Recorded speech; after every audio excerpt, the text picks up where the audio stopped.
আসসালামু আলাইকুম রহমতুল্লাহি ওবরকাতুহ। সম্মানিত দর্শক, দায়িত্ব গ্রহণের পর থেকে জনাব তারেক রহমান সাহেবের সাদাসিধে জীবন এবং প্রোটোকলবিহীন চলাফেরা, ইতিপূর্বে বাংলাদেশের কোনো প্রধানমন্ত্রী যে কাজগুলো করেননি সেই কাজগুলো তিনি করার চেষ্টা করছেন। ফলে সামাজিক মাধ্যমে ব্যাপক প্রশংসা হচ্ছে এবং সেই প্রশংসাগুলো মূলত বিএনপির যারা কর্মী সমর্থক তারাই করছেন। আমাদের সাধারণ যারা আমজনতা, তারা এই জিনিসগুলো নিয়ে আসলে কখনোই মাথা ঘামান না। বরং আমাদের সাধারণ আমজনতার একটা ব্যাপার হলো যে তারা সবসময় সেই রয়্যাল বেঙ্গল টাইগারকে সুন্দরবনেই দেখতে চান। তারপর সেই রয়্যাল বেঙ্গল টাইগার যদি চিড়িয়াখানাতে এসে থাকেন, ওটার মধ্যে তারা সে আনন্দ পান না। তারা বাঘ দেখার জন্য দলে দলে সেই সুন্দরবনে যান। সুন্দরবনে গিয়ে বেশিরভাগ লোক বাঘ দেখেন না, বাঘের পায়ের ছাপ দেখেন, বড় জোর বাঘের একটু হাগু দেখে। এতে তারা খুব খুশি যে দেখে আসছে, বাঘের হাগু দেখে আসছে, বাঘের গন্ধ শুকতে পেয়েছে কয়েকজন। এরকম দলে দলে হাজার হাজার মানুষ সুন্দরবনে যাচ্ছে। কিন্তু এই যে কয়েকটা বাঘকে যে বন্দি করে রাখা হয়েছে চিড়িয়াখানাতে, কয়জন লোক যেয়ে দেখেন বাঘের কাছে যায়। বরং সেখানে গিয়ে বাঘের কাছে গিয়ে মানুষ কি করে, বড় বড় মানুষ, ছোটো বাচ্চারা প্রথমে তারা ঢিল মারে, বাঘকে একটা ঢিল মারে, তারপর শেষে লাঠি দিয়ে একটা খোঁচা দেয়, লেজ পেলে লেজ ধরে একটা টান মারে, লজ্জা স্থান থাকলে সেখানে একটু খোঁচা মারে, বাঘের পুরুষ বাঘ যদি হয় বাঘের যে অন্ডকোষ আছে সে অন্ডকোষে ঢিল মারে, বাঘ একটা ভেসকি দেয়, তখন মানুষজন খুব খুশি হয়। এই হলো অবস্থা। কিন্তু যদি রয়্যাল বেঙ্গল টাইগার সুন্দরবনে থাকে, সে শুধু আসছে, ঢিল মারা তো দূরের কথা, যে লোক মানে গাছে উঠতে পারে সে ভুলে যাবে গাছে কিভাবে উঠে। যে লোক আমাদের ছোট নদী চলে বাঁকে বাঁকে, বৈশাখ মাসে তার হাঁটু জল থাকে, মুখস্থ বলে দিতে পারে, তাকে যদি জিজ্ঞাসা করা হয় কবিতা বলো, সে শুধু ফ্যাল ফ্যাল করে তাকিয়ে থাকবে, কোনো কিছু জিজ্ঞাসা করতে উত্তর দিতে পারবে না। তো এই হলো প্রকৃতির বিধান। তো সেই অর্থে 18 কোটি মানুষের প্রধানমন্ত্রী।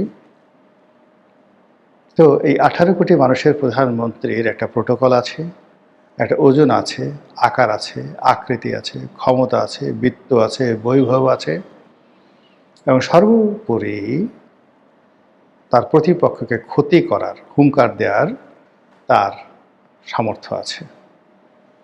এবং সেই জিনিসগুলো যদি সঠিকভাবে না হয় তাহলে প্রাকৃতিক বিপর্যয় দেখা দেয়।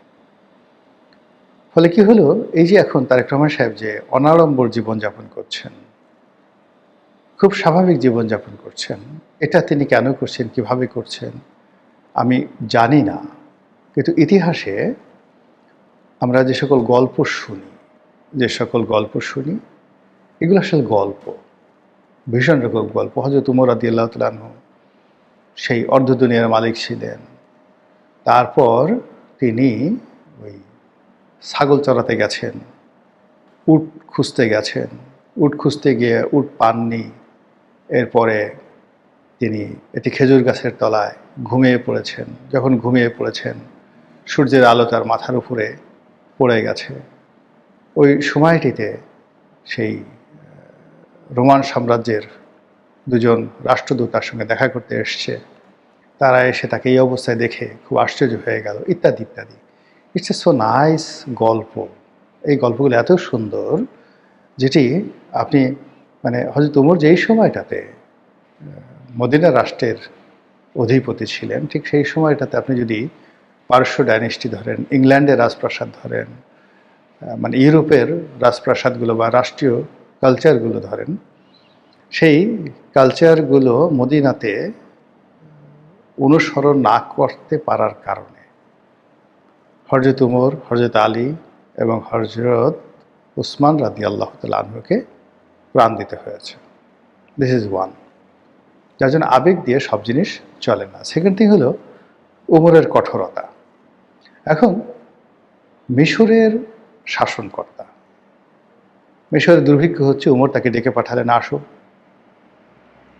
তারপর তিনি তাকে খেতে দিলেন বা খেতে বসলেন। একসাথে তিনি খেতে বসলেন জবের রুটি আর হলো রেড়ির তেল, জয়তুনের তেল। তো সেই জয়তুনের তেল দিয়ে এখন হযরত ওমর খাচ্ছেন, কিন্তু সেই মিশরের যে গভর্নর তিনি খাচ্ছেন না। তো তখন গভর্নর থাকলে তারা মিথ্যা কথা বলতেন না, যেহেতু তারা সবাই সাহাবা ছিলেন। তো বলে, এই তুমি খাচ্ছ না কেন? বলে যে, হুজুর আমি তো এই খাবার খাই না, আমিরুল মুমিনের খাবার খাই না। বলে, তুমি কি খাবার খাও? বলে, শাহী খাবার খাই। বলে, শাহী খাবার কি? বোঝার চেষ্টা করুন যে মিশর সেই হযরত উমরের জমানারও ৩,০০০ বছর আগের থেকে সেখানকার রাজারা সেই ক্যাসেল, প্রাসাদে বসবাস করে, ফেরাউনের জমানা থেকে শুরু করে। পরবর্তীতে রোমানরা যখন এটা দখল করে নেয়, সেই গ্রিকরা যখন দখল করে নেয়, তারপর রোমানরা দখল করে নেয়, ক্লিওপেট্রা যখন ছিলেন, তখন থেকে মানে এটা একই সঙ্গে মিশরের যে প্রাচীন ফেরাউনদের যে ঐতিহ্য, তার সঙ্গে সঙ্গে আবার ইউরোপিয়ান যে ঐতিহ্য, সেই ঐতিহ্য রক্ষা করা হয়। সেখানে প্রাসাদে তাদের যে রয়্যাল রেজিমেন্ট ছিল, তো সেই রেজিমেন্ট কয়েক হাজার সৈন্য সেই প্রাসাদের মধ্যে থাকতো। তাদের রাজা যখন খেতে আসতেন, সানাই বাজত, নহবত বাজত।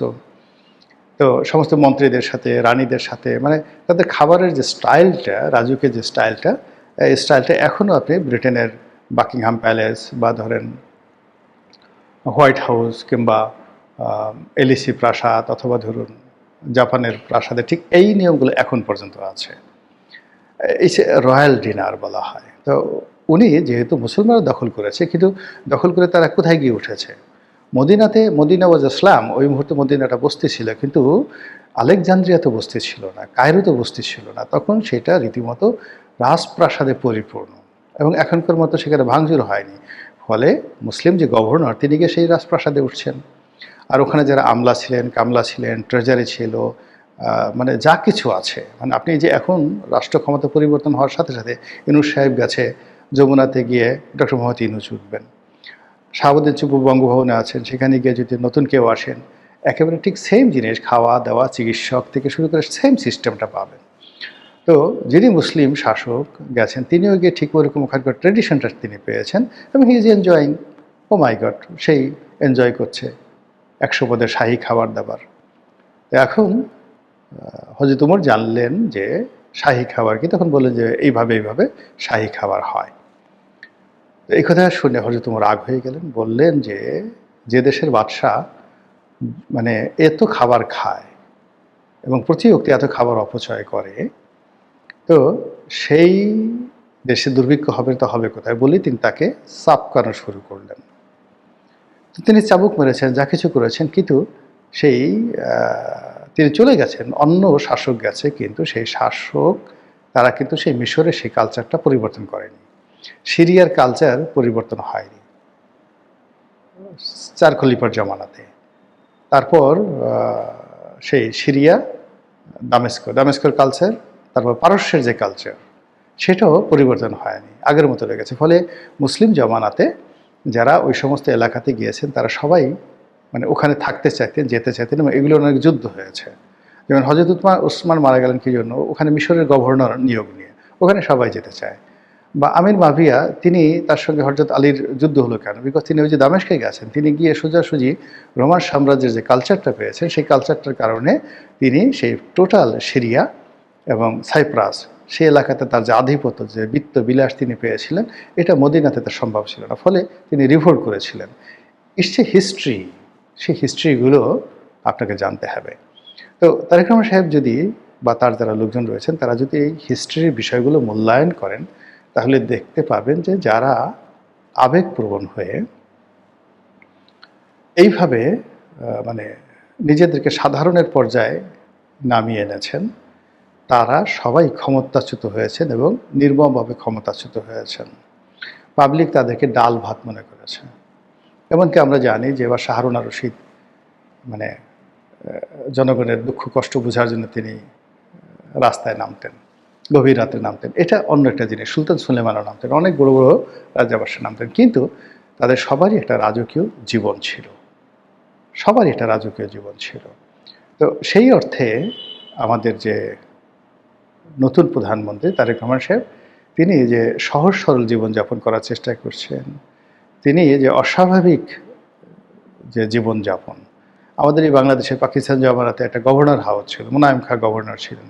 গিয়ে দেখেন, খোঁজ নিয়ে দেখেন যে সেখানে কী ধরনের খাবার দাবার হতো, এখনও সব রেকর্ড আছে, তাদের বাজেট কত ছিল। তো ওখানে গভর্নর আজম খাঁ আসছেন, লর্ড কার্জন বাংলাদেশের বড় লাট হয়ে আসছে, ছোট লাট হয়ে আসছেন।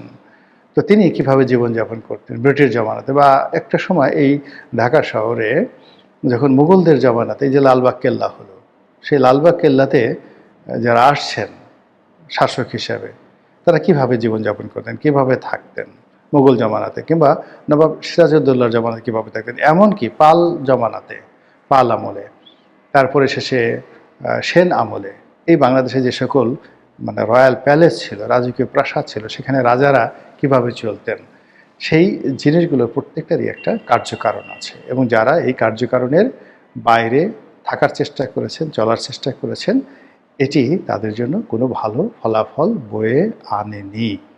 তো সেই দিক থেকে জনাব তারেক রহমান সাহেব যে কাজগুলো করছেন, that should be meticulously designed. অঙ্ক দিয়ে দিয়ে তার এই জিনিসগুলো করা উচিত, কোন কাজগুলো তিনি করবেন। যেমন একজন বড় সম্পাদক, বাংলাদেশে একজন বড় সম্পাদক, তিনি ঠাট্টা করে বলছিলেন আমাকে টেলিফোন করে যে, রনি ভাই দেখেন, মানে কি একটা অবস্থা বিএনপি করছে, আমরা তো না পারি বলতে, না পারি সহ্য করতে। তারেক রহমান সাহেব একজন তার স্টাফ কর্মচারী, সেই কর্মচারীর সাথে হ্যান্ডশেক করছে। এই হ্যান্ডশেকের দৃশ্য ছাপাতে হবে এবং এগুলো মানে নিউজ করতে হবে। এটা হয় বলেন তো? তিনি কেন এই কাজগুলো করতে যাবেন? এরপরে পুরো যে ফ্যামিলি ডাইনেস্টি, জাইমা রহমান কী করছেন, শর্মিলী মানে কুকুর ওয়াইফ, তারপর তারেক রহমান সাহেবের ওয়াইফ জুবাইদুর রহমান, তারা পাশাপাশি বসছে, এটাও পত্রিকার হেড নিউজ। আহা হা, কি অপরূপ দৃশ্য! আজ শর্মিলী রহমান এবং জাইমা রহমান, তারপরে জুবাইদুর রহমান পাশাপাশি বসছেন। এগুলো নিয়ে পত্রিকাগুলো, বিএনপির যারা লোকজন আছে তারা আধিক্ষেতা দেখাচ্ছে। তারপরে মঞ্চে বসে আজান হচ্ছে, জাইমা রহমান মাথায় কাপড় দিয়েছেন।